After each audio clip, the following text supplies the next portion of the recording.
আর যাদের ফেসবুক প্রোফাইলে এরকম একটা সমস্যা রয়েছে দেখতে দেখেন, ইউ রিকমেন্ডেশন আর সাসপেন্ডেড। এটা যদি আপনার ফেসবুক পেজ হয়ে থাকে অথবা আপনার প্রোফাইলে কিন্তু এরকম সমস্যা থাকতে পারে। দেখেন, নট রিকমেন্ডেবল বা নিচে দেখতে পাচ্ছেন একটা প্রোফাইল হ্যাজ সাম ইস্যু। এরকম সমস্যা যারা ফেস করতেছেন তাদের দেখবেন যে মনিটাইজেশন কিন্তু ফেসবুক নিয়ে গেছে এবং আপনার প্রোফাইল অথবা পেজকে এরকম সাসপেন্ড করে দিয়েছে অথবা এরকম নট রিকমেন্ডেবল লেখা চলে আসছে। মানে আপনি কিভাবে সমাধান করবেন? আমি একটা পদ্ধতি অবলম্বন করেছি। এরপরে দেখি ফেসবুক আমাকে মাত্র ২ দিনের ভিতরে এটা কিন্তু দেখেন রিকমেন্ডেবল করে দিয়েছে। আপনার প্রোফাইল অথবা পেজ যদি আপনি রিকমেন্ডেবল অথবা সাসপেন্ড থেকে আপনি যদি বাঁচতে চান, তাহলে আমার নেমটা আপনি ফলো করুন এবং ভিডিওটা সম্পূর্ণ দেখুন। আমার চ্যানেলে যারা নতুন অবশ্যই সাবস্ক্রাইব করে রাখবেন, অবশ্যই লাইক, কমেন্টস করে রাখবেন। এই কাজটি আসলে আপনি কিভাবে সমাধান করবেন? এটা করার জন্য জাস্ট আপনার ফেসবুকে চলে যাবেন। যাওয়ার পরে আপনার প্রোফাইলে যদি সমস্যা থাকে আপনার প্রোফাইলটাকে সিলেক্ট করবেন। আপনার যদি পেজে সমস্যা থাকে আপনার পেজটাকে নিয়ে আসবেন। আসার পরে এই যে দেখতে পাচ্ছেন উপরে ৩ লাইন দেখতে পাচ্ছেন, এখানে একবার ট্যাপ করে দিবেন। ট্যাপ করার পরে এবার দেখতে পাচ্ছেন নিচে অনেকগুলো অপশন। যাওয়ার পর এই যে দেখতে পাচ্ছেন হেল্প অ্যান্ড সাপোর্ট লেখা আছে, এখানে একবার ক্লিক করে দিবেন। ক্লিক করে দেখতে পাচ্ছেন রিপোর্ট এ প্রবলেম লেখা আছে, এখানে একবার ট্যাপ করবেন। ট্যাপ করার পরে এই যে দেখতে পাচ্ছেন নিচে দেখতে পাচ্ছেন লেখা আছে continue a to report a problem লেখা আছে। জাস্ট এখানে সিলেক্ট করে দিবেন। সিলেক্ট করার পর দেখেন এরকম কিন্তু একটা ইন্টারপ্ট কিন্তু আপনার সামনে কিন্তু শো করবে।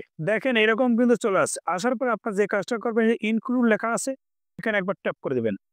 ট্যাপ করার পর আপনার পেজে যদি সমস্যা থাকে আপনার পেজটাকে সিলেক্ট করবেন অথবা আপনার যদি প্রোফাইলের সমস্যা থাকে আপনার প্রোফাইলটাকে এখান থেকে খুঁজে বের করবেন। যেহেতু আমার পেজের সমস্যা এই দেখতে পাচ্ছেন পেজ লেখা আছে, এখানে ক্লিক করে দিবেন। যাদের প্রোফাইলের সমস্যা আছে এই যে প্রোফাইল লেখা আছে এটাকে আপনি সিলেক্ট করে দিবেন। যেহেতু আমার পেজের সমস্যা আছে এটাকে আমি সিলেক্ট করে দিলাম। সিলেক্ট করার পর এই যে একটা বক্স চলে আসে, এই বক্সের ভিতরে আপনার কিছু গুরুত্বপূর্ণ কথা লিখতে হবে। দেখেন, এই বক্সে জাস্ট আমি ক্লিক করে দিলাম। আমি একটা লেখা আগে থেকেই লিখে রেখেছি। সেটাকে আমি পেস্ট করব। করার পর এই যে একটা পেস্ট অপশনে ক্লিক করে দিলাম। এখানে সম্পূর্ণ লেখাটা কিন্তু এখানে চলে আসছে।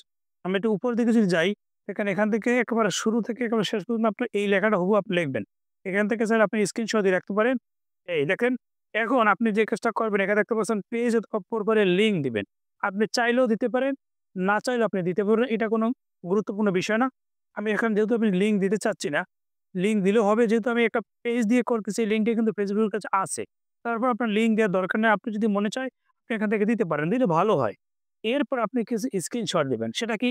এরপরে আপনার প্রোফাইলে যাবেন। যাওয়ার পর যদি একটা নট রিকমেন্ডেবল থাকে সেখান থেকে একটা স্ক্রিনশট নিবেন।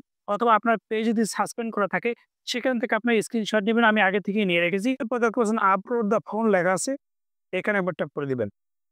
ট্যাপ করার পর দেখেন আপনার গ্যালারি কিন্তু শো করবে। এখন আপনার গ্যালারি থেকে আপনার যে সমস্যা রয়েছে এটা দেখতে পাচ্ছেন আমার সাসপেন্ড করে দিয়েছে, সেটাকে আমি সিলেক্ট করে দিলাম। এটাকে আমি এখন সিলেক্ট করব। সিলেক্ট করব দেখেন চলে আসছে। এরপরে যদি আপনি আরো চান যে আপনার আর্নিং রেস্ট্রিক্টেড হয়ে গেছে, সেটা আপনি এখানে দেখাতে চান। আপনি যেটা এখানে দেখাতে পারেন। আমি দেখাবো না যেহেতু আমার এই পেজটা সাসপেন্ড করে দিয়েছে, এটাই আমার মেইন সমস্যা। এরপর আপনি যে কাজটা করবেন, এই যে উপরে লেখা দেখেন দ্যা সেন্ড বাটন, এখানে আপনি ক্লিক করে দিবেন।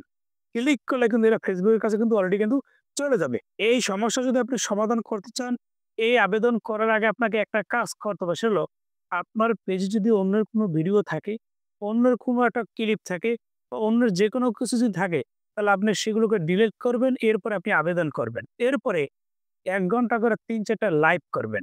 তাহলে দেখবেন যে আপনার এই যে সমস্যাটা আছে, এই সমস্যাটা কিন্তু চলে যাবে। অর্থাৎ ১ সপ্তাহ সর্বোচ্চ লাগতে পারে।